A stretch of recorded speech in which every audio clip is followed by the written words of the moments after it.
Welcome back. तो friends, आज की जो न्यूज़ है बहुत ही सैड न्यूज़ है और आपके थ्रू ही पता चली थी। न्यूज़ है that Bappi Lahiri passes away. Mumbai के अस्पताल में ली बप्पी लहरी ने अंतिम सांस। तो न्यूज़ सुनते हैं। वीडियो शूट मेन ये है कि मुझे यही डर है कि कहीं ये कोविड की वजह से ना हो, क्योंकि कोविड से इतना जो नुकसान हो रहा है ना। अभी हमने लता मंगेशकर जी को खोया, अब इनके बारे में न्यूज आ रही है। और ये सब वो सिंगर्स हैं जो हमारे टाइम के इतने फेमस, हमने इनके इतने सारे गाने सुने हुए हैं। तो चलो वीडियो शुरू करते हैं। मशहूर संगीतकार और गायक बप्पी लाहिरी का निधन हो गया है। मुंबई के एक अस्पताल में उन्होंने आखिरी सांस ली। 69 साल की उम्र में बप्पी लाहिरी ने मुंबई के अस्पताल में आखिरी सांस ली। अब से कुछ देर पहले उनके इलाज में लगे डॉक्टर दीपक नाम जोशी से हमने बात की। उन्होंने जानकारी दी कि उनके फेफड़े काफी वक्त से कमजोर थे, लंग्स जो थे वो वीक हो गए थे। पिछले साल वो कोरोना से भी संक्रमित हुए थे और उसके बाद उनकी सेहत में लगातार गिरावट हो रही थी।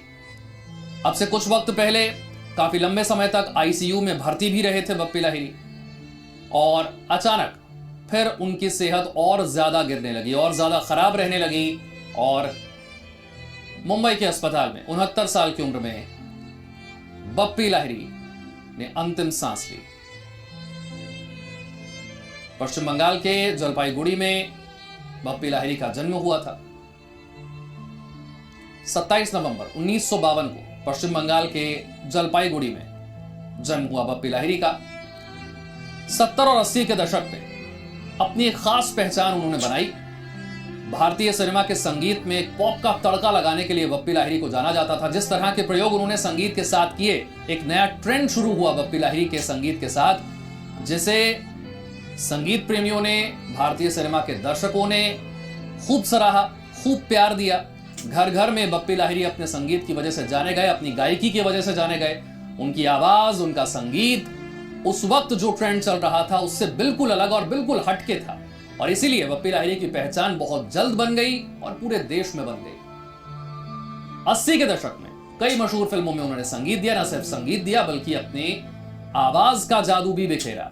उनके गाए हुए कई गाने आज भी, इस दौर में भी रीमिक्स करके एक बार फिर से आप फिल्मों में सुनते हैं, और आज भी उनके गानों पर लोग उसी तरह से झूमते हुए नजर आते। स्टाइल भी अलग था, देखा। तो बॉलीवुड को रॉक और डिस्को से रूबरू कराने का अगर श्रेय किसी को जाता है तो वो बप्पी लाहिरी होंगे।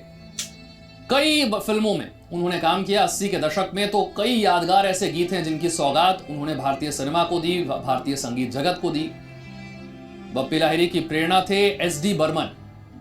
बंगाली फिल्म से अपने करियर की उन्होंने शुरुआत की। पहली फिल्म थी नन्हा शिकारी। सोना पहनना और चश्मा लगाकर रखना उन्हें पसंद था, और उनका ये स्टाइल स्टेटमेंट उनके चाहने वालों के बीच काफी लोकप्रिय था। जहां भी जाते थे उनके गले में आप देखते थे सोने की कई मोटी चेनें हैं, रिंग्स भी, आंखों पर चश्मा लगा हुआ है। उनके फैंस को ये उनका स्टाइल खूब पसंद आता था। 2014 में लोकसभा का चुनाव भी लड़ा, राजनीति में भी अपनी किस्मत आजमाई। लेकिन भारतीय सिनेमा में जिस तरह का संगीत वो लेकर आए वो उनकी पहचान बना।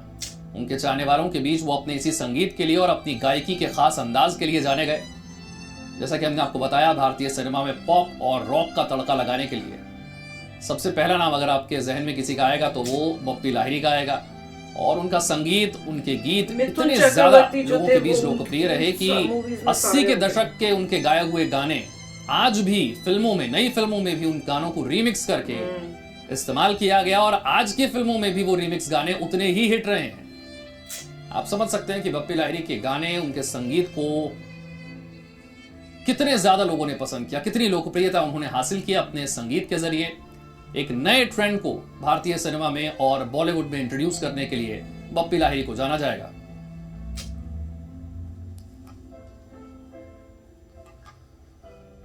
अभिनेता विश्वजीत चटर्जी साहब इस वक्त हमारे साथ हैं। चटर्जी साहब, हाल ही में लता मंगेशकर का निधन और अब बप्पी लाहिरी के निधन से एक बार फिर से संगीत जगत का एक और दिग्गज हमने खो दिया।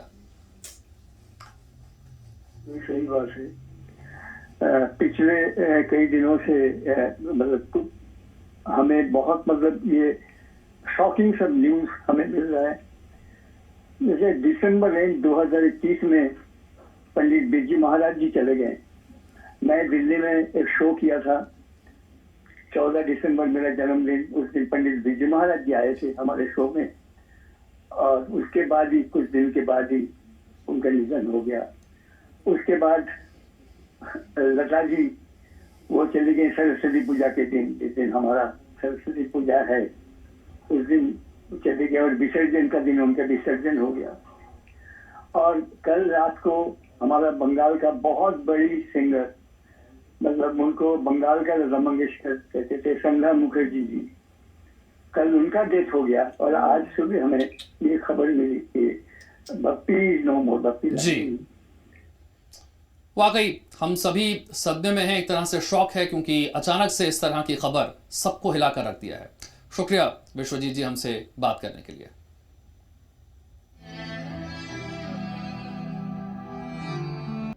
तो फ्रेंड्स बिल्कुल ठीक बोल रहे हैं कि इतने अच्छे जो सिंगर्स थे, रिनाउंड, जिन्होंने हिस्ट्री क्रिएट की है, वो धीरे धीरे छोड़ के चले जा रहे हैं। वहां पे अभी पहले लता मंगेशकर जी की न्यूज आई थी, इतनी शौक लगा था, और अब बप्पी लहरी। और बप्पी लहरी का तो मुझे मतलब इतना हम लोगों सबको उस टाइम का क्रेज था। मिथुन चक्रवर्ती की ऑलमोस्ट जितनी मूवीज थी उनमें सारे हिट गाने थे और सारे बप्पी लहरी ने गाए थे। इतना कमाल का उनका अपना ही स्टाइल था, खाली गाने में ही नहीं, इवन उनका जो ड्रेस वो होते थे, मुझे अभी तक याद है बचपन में जब मैंने फर्स्ट टाइम इनको देखा था, छोटी थी, तो मैं कहती थी इतना ये गोल्ड, इतने अमीर है कि इतना गोल्ड पहनते हैं। तो पता नहीं किसी ने मुझे कहा था नहीं एक्चुअल सोने की नहीं है, वो गोल्ड रंग की है। मैंने कहती नहीं ये गोल्ड की होंगी। और अभी रिसेंटली कुछ मेरे ख्याल से कुछ ही साल पुरानी बात है, ये यूएसए भी आए थे मेरे ख्याल से अपनी फैमिली के साथ, और गूगल का टूर भी किया था। तो मेरे कोई कजन है वो वहाँ पे काम करते थे, तो उन्होंने पूरा वो मतलब फोटोज शेयर की थी कि वो आए हैं, तो और कह रहे थे बहुत ही डाउन टू अर्थ है, बहुत ही सिंपल, और मतलब गाने का उसको भी बड़ा शौक है। तो जब आए तो कहते तो मेरे जो है ना रोल मॉडल, मेरे आइडल मैन को मुझे मिलने का मौका मिला। तो क्या बताया था कि बहुत ही सिंपल और डाउन टू अर्थ है, महसूस ही नहीं हुआ कि जैसे कोई फैमिली मेंबर ना हो। तो ऐसा मतलब उनका था कि और कि भाई ये नहीं कि मैं बड़ा बप्पी लहरी हूँ, बहुत ही वो तो कह रहे थे, मैं तो देख के उनको मिलके बड़ा ही वो हुआ। पर देख लो, सुन के डर भी लगता है कि देखो जितने लोग हम जानते थे हमारे टाइम के, धीरे धीरे जा रहे हैं। Very sad. राइट। अब देखिए बप्पी लहरी जी ने जो है पूरी चेंज कर दी थी म्यूजिक इंडस्ट्री। उस समय पे सब पिछड़े टाइप के आप गाने कह सकते हैं, मतलब पुराने ज़माने की वही ट्यूनें आ रही थी। फिर बप्पी लहरी जी आते हैं, रिमार्केबल नया म्यूज़िक लाते हैं, मेरे ख्याल से सिंथेसाइज़र वगैरह यूज़ करते हैं, डिफरेंट इंस्ट्रूमेंट यूज़ करते हैं, टोटली डिफरेंट रिदम होती है, सडनली आपको झटका मार के इंडिया को बहुत आगे ले जाते हैं। Totally different kind of songs, मतलब आप कह सकते हैं कि ग्राफ यूं जा रहा था, उनकी वजह से सीधा यूं ग्राफ गया, टोटली डिफरेंट, और लोगों को लगा अरे ये कितने मॉडर्न है। उसके बाद एक नई आप कह सकते हैं एरा शुरू हुई कि डिफरेंट टाइप के गाने की लोगों ने बोला अच्छा हम भी मॉडर्नाइज करते हैं। उनकी वजह से आप कह सकते हैं गानों में मॉडर्नाइजेशन समझ में आता वही।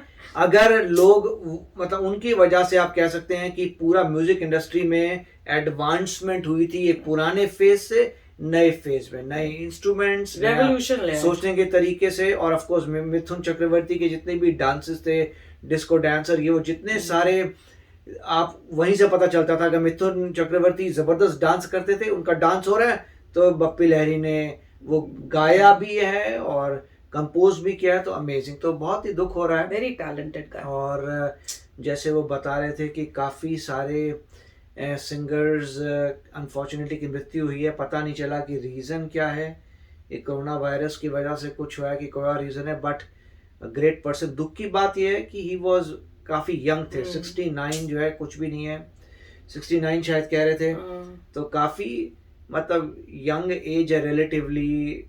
अगर आप देखें मतलब नॉर्मली हमने और डेथ्स देखी हैं जो 90s में हुई हैं, और एक 69 ईयर्स के ही है अभी, ऑफ कोर्स क्योंकि वो बोल रहे हैं कि लंग की डिजीज़ की वजह से। तो काफ़ी दुख हुआ, और इससे बार बार भगवान यही रियलाइज़ करता है कि लाइफ टेम्परेरी है और उसी तरीके से आपको जीनी चाहिए। तो चलो फ्रेंड्स, चलते हैं, मिलेंगे नेक्स्ट वीडियो में बहुत ही जल्द। Till then please take care and bye bye. तो अगर आप मेरे इस चैनल पे नए हो तो जल्दी से सब्सक्राइब के बटन को हिट करो और बेल आइकन को क्लिक करो ताकि आपको मेरा जब नया वीडियो मैं लगाऊं आपको उसके बारे में जल्दी से पता चल जाए।